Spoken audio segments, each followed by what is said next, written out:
Eh bien bonjour à tous et à toutes les amis, j'espère que vous allez bien. Bienvenue dans cette nouvelle vidéo. Aujourd'hui je suis avec Marc, comment ça va? Ça va bien et toi? Pour l'instant ça va, on se retrouve avec une caisse qui a déjà été énormément filmée sur les réseaux sociaux. Mais celle-ci a une petite particularité. Donc on se retrouve avec une petite SF90. Explique-nous un petit peu globalement ce qu'il y a au niveau moteur d'origine. Alors c'est un V8 hybridé avec un système de 3 moteurs électriques, dont un qui est issu de la Formule 1 directement, un MGUK, Ok. entre le moteur et la boîte de vitesse, et 2 moteurs électriques à l'avant pour une puissance cumulée de 1000 chevaux. Donc 1000 chevaux les gars c'est énorme.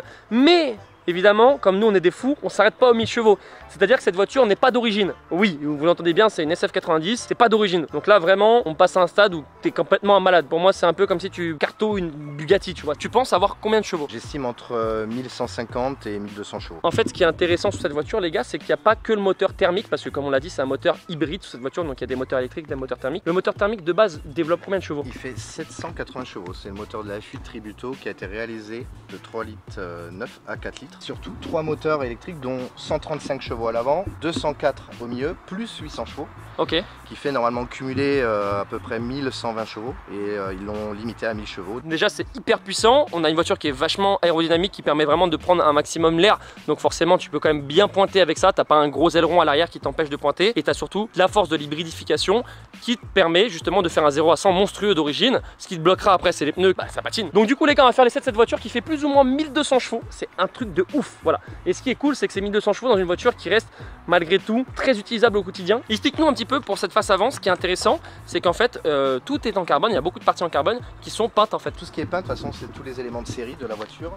À la base c'est un châssis carbone mixé avec de l'aluminium pour le renforcer. Ce que tu vois de carbone en apparence sont que des options parce que d'origine sinon ça peut arriver avec en plastique noir assez pourri d'ailleurs pour une bagnole à 500 000 €. Petit point faible de cette voiture malgré tout, bon, c'est assez gros, c'est un gros gabarit, on a 2 places, ouais. Mais c'est pas une voiture qui est très légère. Elle fait 1570 kg annoncée, je pense qu'elle fait un peu plus. Ça se ressent un peu au feeling, surtout sur piste. Tu sens que les freins ils souffrent énormément alors que la taille des freins... Carbone céramique forcément. Là, ça rentre à peine dans les jantes. Donc les freins sont énormes et ce qui est impressionnant, regardez, c'est que là ça passe vraiment à 1 mm les gars de frotter. Tu noteras, mais ça se voit pas, les goujons de roue qui sont en titane. C'est une option à 1700 €. La petite partie en carbone dans les entrées d'air, donc là c'est les radiateurs de quoi? Alors il y a les radiateurs de Sural et aussi de climatisation. D'accord. Ainsi que l'entrée d'air, l'admission. 315/30 par 20. Voilà, donc on a quand même des très gros pneus qui j'imagine sont spécialement faits pour cette voiture, non? Tout à fait, ouais. Ouais, ce sont des pneus avec des marquages Ferrari dessus. D'ailleurs, ils sont limités à 340 km/h. C'est pour ça que justement la VMAX est limitée également à 340 km/h. Mais est-ce qu'avec la Carto il y a encore la VMAX limitée? Je te laisserai de toute façon les gars, on va pas tester dans cette vidéo, ça c'est certain. D'ailleurs les gars, vous êtes 60% à regarder les vidéos sans vous abonner, donc ça vous coûte rien de vous abonner les gars. Donc pensez aussi à mettre la petite cloche parce qu'il y a que du lourd qui arrive. Et pensez à mettre un petit pouce bleu pour le soutien parce qu'on a un très gros projet qui arrive bientôt avec cette voiture. Vous allez voir, c'est un projet de malade, tu confirmes? Un truc de fou. Donc les gars, petit pouce bleu et abonnez-vous. Au niveau de l'arrière, bon l'arrière on voit quand même que c'est vachement profilé. On a un gros diffuseur en carbone qui prend un maximum l'air et les 2 grosses sorties d'échappement. Ouais. Et on a une belle vue sur ce V8 4 litres, 800 chevaux, 780, maintenant qui fait 820. Avec les 2 grosses sorties d'échappement. Petit rappel, la voiture reste d'origine niveau échappement, ça n'a pas été touché. Et regardez-moi ce gros V8. Et ça c'est quand même une partie magnifique de la voiture. Un moteur qui est impressionnant parce qu'il est vraiment central, mais très à l'arrière pour bien plaquer la voiture. Très bas, exactement, ça a été repris d'ailleurs des formules de course, des berlinettes du Mans, okay. Les 488 GTE. D'ailleurs si les gens veulent te suivre sur Instagram, eh bien il faut me suivre sur Marc_LR Performance. Je suis un peu excité mais je pense que cette vidéo va vite me détendre. Ça va vite me détendre les accélérations parce que d'origine le 0 à 100 de cette voiture est donné en combien de temps? Je sais même pas, je crois 2 secondes 4. 2 secondes 5 et je crois que c'est sorti en 2 secondes 3 au final. Donc imaginez avec la Carto, bon je pense que ça va glisser un peu mais ça veut dire que pneu bien chaud. L'avantage c'est plutôt de comparer les 100, 200 ou même 100, 300 ou 200, 300. Le diffuseur en carbone avec les grosses parties, autant dire que si tu le rentres dans le cul, ça te coûte un bras. L'aileron se lève? Non. Alors l'aileron, non, il s'abaisse. En fait, il y a déjà un aileron d'origine. Comme tu le remarques, il y a quand même une entrée ici. Il réduit la portance en baissant l'aileron. Mais là, il est baissé. Non, là il est à sa position normale. Et lorsque tu roules, certaines conditions de conduite, et d'ailleurs c'est assez troublant parce que tu ne t'en rends pas compte. C'est pas forcément que lorsque tu es en accélération en pleine ligne droite ou lors d'un freinage en pleine ligne droite. Juste une petite base aujourd'hui, ça vaut combien d'occasion ça? D'occasion, on en trouve à partir de 600 000 €. On teste pas une SF90 normale, mais une complètement démoniaque les gars. Pour ouvrir la porte, ça se passe comme ça. Les portes, les voici. Ici, on y retrouve du coup du cuir, de l'Alcantara, des surpiqûres jaunes. Donc la voiture, vous allez voir qu'elle est vraiment basée sur le noir surpiqué jaune à l'intérieur.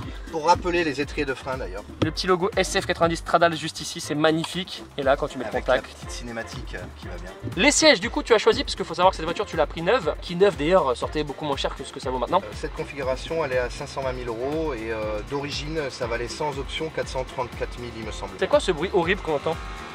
C'est un peu le bruit des batteries, des ventilateurs, du système électrique, de la propulsion électrique, un peu comme sur les Formule 1 justement. Mais on a un système de MGUK qui est un système électronique très important sur les dernières Formule 1 qui est situé sur le moteur, et ce système là c'est un moteur à flux axial, enfin très complexe, qui nécessite en fait une gestion électronique et une puissance électrique assez importante et un refroidissement justement très important. Et écoutez le bruit les gars, vraiment, bon c'est pas joli à écouter. C'est vachement un bruit de, on dirait une machine à laver en fait. Les sièges du coup tu as choisi les sièges confort qui sont très jolis. Et cette voiture est quand même, elle est pas vraiment faite pour la piste de Bassi. Pas du tout. Elle est faite, c'est pour moi je l'ai configurée comme une voiture de GT. Semi-cuir, semi-Alcantara. C'était une option l'Alcantara avec le rappel de la bande jaune qui va jusqu'au Cavallino. Et jusqu'aux ceintures aussi également. Bon, du coup on s'est installé dans la voiture, on est très bien. Ce qui est bien c'est quand même on a un bel espace les gars, on est quand même pas oppressé. Mais on sent que bon, il faut pas faire 2 mètres, sinon tu touches le haut. Alors le volant du coup, pour klaxonner maintenant c'est revenu comme ça. Ouais. Voilà, comparé aux anciennes où tu avais le petit bouton juste ici. Une nouvelle forme de volant qui est magnifique. Donc on a le volant en complet cuir avec les surpiqûres juste ici en jaune. Le carbone en bas, le LED en haut. Oui, exactement. Donc pour le petit tuning, le petit LED en haut, c'est très joli également. Par contre tu m'expliquais que ça c'était clairement une grosse galère. Tout ça est tactile et en fait tu as souvent l'habitude quand tu conduis de bouger tes mains et forcément des fois tu vas toucher le pavé tactile et tu vas activer ou désactiver quelque chose. Et ça c'est pour toi une grosse merde. C'est une évolution qui n'était pas forcément nécessaire justement sur le volant, ou que tu conduis et que tu essayes de piloter. Tu touches. Tu es obligé de tourner le volant assez rapidement et tu touches des parties qu'il ne faut pas toucher. Alors là ici par exemple ça dérange pas du tout, mais sur cette partie là c'est vrai qu'il y a beaucoup de tactile. Les clignotants sont ici, les palettes qui sont juste incroyables en carbone, voilà. Juste là. Ici il y a le e-Magnetino, le Magnetino normal. Et du coup c'est quoi ces petits boutons là? Alors ça c'est pour la vitesse des essuie-glaces, pardon. Okay. Et là c'est pour le régulateur de vitesse. Exactement. Alors ce qui est marrant c'est qu'ils ont mis vachement un bouton qui fait un peu genre plus de puissance. On dirait que tu veux juste plus de chevaux. Ouais, c'est vachement le design des Formule 1 parce que tout est dessus sur la Formule 1. Et finalement l'ADN de cette voiture elle sort de la SF90 qui n'est finalement pas Stradale mais qui est la Formule 1 des années 2019. Ça c'est une innovation chez Ferrari après 90 ans de règne, ils sont enfin passés à des clés on dirait un briquet. Comme tout le monde. On dirait un briquet mais elle est magnifique. Et ici on y retrouve le digital display pour le passager. Exactement. Où tu retrouves du coup ton rapport engagé, ta vitesse qui est très sympa sur circuit ou sur route quand tu n'as plus de permis. Léger juste là. Et après tu peux régler ton siège, enfin tout ce qui va bien avec. Et donc le e-Magnetino est à gauche et il y a 4 modes. Un mode full électrique, un mode hybride qui est traditionnel, hein, qu'on peut retrouver dans toutes les voitures. Un mode qui est le mode race, performance, qui utilise notamment la puissance thermique. Et le dernier mode qui est le mode qualifying, qui est le mode extrême, 1000 chevaux, avec tous les moteurs électriques et thermiques cumulés et activés. À droite tu retrouves ta charge de batterie et à gauche tu retrouves ton plein d'essence qui est pour une fois full mais à la fin de sa vidéo peut-être vide. Écoutez-moi ça les gars. Et les rêves du coup pour voir le bruit. Le rupteur est à combien là-dessus? Il est à 7008. Qui est quand même assez élevé pour un V8 biturbo. Écoutez-moi ça. Le bruit n'est pas très fort. Non, tu remarqueras que le bruit est quasiment similaire à une Pista. Ça gueule quand même pas mal. On sent que c'est FAP, que c'est les nouvelles modernisations, mais franchement c'est quand même pas mal. Bon du coup les gars on est parti à bord de la SF. Qu'est-ce que tu pourrais reprocher à cette voiture si tu avais des reproches à faire? Oh, il y en a quand même quelques-uns. Elle bip énormément et pour un rien. Peut-être le feeling au volant, la direction est vachement souple. Les freins, très mal assistés.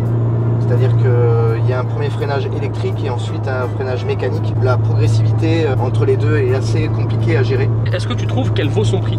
Ouais, sincèrement, parce que pour moi, elle remplace un peu la Ferrari. Elle n'a pas le prestige de la Ferrari, mais elle a une technologie qui est bien plus avancée que la Ferrari. Et elle est plus performante d'ailleurs sur le circuit de Fiorano. Bah parce qu'on a l'hybridification qui permet, encore une fois, sans ça, tu n'aurais pas tout ce couple à bas régime, parce qu'il faut savoir que là, le 0 à 100, on a clairement une propulsion de Tesla au premier km/h. Et donc c'est vraiment l'avantage de vraiment abattre un 0 à 100 de malade. La boîte, elle est comment pour toi? Elle est parfaite. C'est quoi comme boîte? Boîte 8? C'est une boîte 8 rapport. T'avais quoi juste avant ça? J'avais une Huracan performante. Et bon, ça avançait pas clairement, comparé à ça. Et ça avançait beaucoup moins. Ouais. Première accélération les gars, c'est parti. Oh putain. C'est un peu mouillé. Freine. Oh, c'est impressionnant. Par contre, parti, il manque un peu de sonorité. Les premiers kilomètres-heure étaient clairement bridés par le SP. Mais après, par contre, les gars, quand ça prend le grip, c'est monstrueux. Malheureusement, la vitesse, je vous la citerai pas parce que c'est aberrant, c'est le mot. Hein. Je l'ai même pas vu. La prise de vitesse est juste folle. Rappel d'origine 2 secondes 5 le 0 à 100, 4 secondes 3 il me semble 100 à 200. T'as pu tester contre la 765 LT de Yann, Ouais. la McLaren, Oui. et t'es côte à côte. On était côte à côte, d'origine. Jusqu'à une certaine vitesse. Ok. Voilà. Et par contre, vous voyez, c'est ce qu'on parle, ça c'est vraiment de la merde ça. Putain, j'en peux plus. Bah, sinon, on refait la station qu'on a fait. Hein. Aucun média n'est Ah, disponible. nique ta mère. Eh, nickel, t'as trouvé le moment magique. Nique ta mère, ça s'est éteint.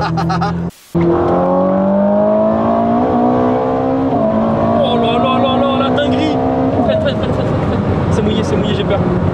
Là, je me chie clairement dessus. 110, la base, on y est. Hein. Oh, comment ça marche, sa mère. C'est impressionnant comment ça arrache. Bien évidemment, on connaît pas la route, donc c'est vachement rassurant.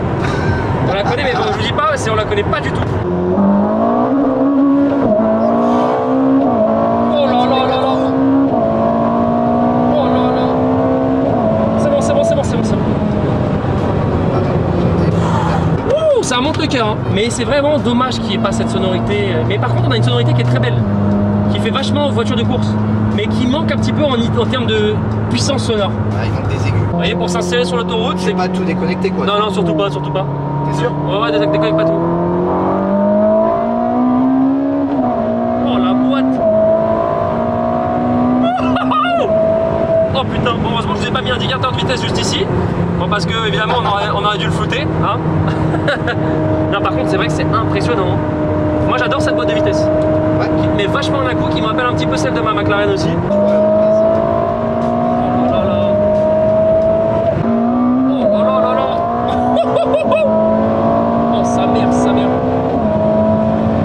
Voilà, c'est bon. 115, Ouais, 116 j'ai vu. 116, ouais. Bon les amis, on s'est mis dehors, regardez-moi ça parce que c'est vraiment très violent.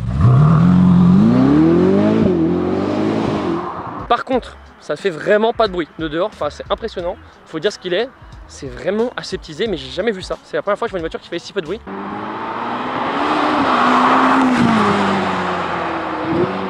Ça fait vraiment pas de bruit, c'est impressionnant. C'est vachement un souffle, c'est vrai que je m'attendais à un peu plus de bruit. Assez déçu sur ce point là les gars. On a beau avoir un rupteur à 7008 que honnêtement j'aurais pensé que ça aurait fait un peu plus de bruit.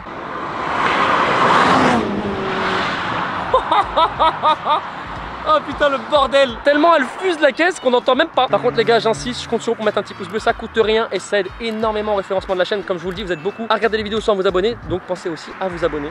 Bon les gars, Marc m'a gentiment laissé prendre le contrôle de sa SF. Donc là quand on roule tranquille, vous voyez, je pense que tu peux rouler plus tranquillement qu'avec une autre voiture sur l'autoroute. Et je suis sûr que la conso mixte n'est pas énorme quand tu roules en boîte 8. Je crois que ça fait moins de 7 litres au 100. Ouais c'est rien. On est dans une Ferrari de 1000 chevaux les gars, avec une conso de 7 litres au 100. Je vais faire un petit accélère, on va voir les gars. Hein. La boîte elle est folle. Vous voyez la vue cockpit elle est comme ça, elle est juste magnifique là, avec des rappels en surpiqûre jaune. Et ce que moi je trouve ouf, ça reste les boîtes de vitesse. T'as vu, t'appuies. Mais regardez là, le poste de conduite il est magnifique, ça fait vraiment, bah tu sens que t'es dans le luxe et dans la plus haute gamme quoi. Jusqu'au carbone ici, t'as vraiment tout. Regardez-moi ça les gars.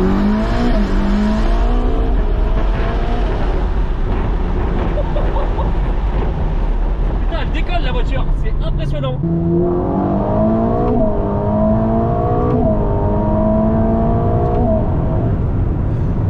En fait si vous voulez les gars, ce qui est drôle, c'est que c'est une voiture qui marche extrêmement fort, mais comme on n'a pas de sonorité énorme, c'est difficile de donner une sensation comparé à une voiture qui gueule énormément, tu vois. Regardez les gars, je me suis mis en mode hybride, enfin électrique, pardon, full électrique, et là je suis à fond. On dirait une Twizy les gars. Là je suis vraiment à fond, hein. Je suis à fond sur la pédale, et jusqu'à 135 tu peux être en full électrique, par contre je pense que ça se vide en 2 secondes, hein. 25 km. 25 km. Et là vraiment t'accélères à fond, 135 chevaux. Bon les gars, bon, je pense que la vidéo, il y a besoin de rien dire, si ce n'est, vous avez juste à regarder les images, c'était totalement violent. Marc, merci pour cet essai. On rappelle ton Instagram. Marc-LRPerf. N'hésitez pas à le suivre sur son Instagram. Les gars, je rappelle, vous êtes plus de 60% à regarder les vidéos sans vous abonner. Donc pensez à vous abonner, à activer la cloche et mettez un petit pouce bleu parce que quand je vous dis qu'il y a un projet de fou qui arrive avec cette voiture, c'est un projet que vous n'avez jamais vu en France. Je vous la remonte encore une fois les amis. Quel beau cul, c'est quoi la couleur de ce blanc? C'est Bianco Avus. Le seul défaut de cette couleur, c'est que ça reste vachement salissant, mais ça reste quand même magnifique comme voiture, c'est une très très belle pièce. On rappelle qu'on est quand même sur une voiture qui littéralement pulvérise des verrons. Donc les amis, pensez à vous abonner à la chaîne. Je vous rappelle mon Instagram G3Adrien avec 2 i. Sur ce, Marc, ciao tout le monde. Bye bye.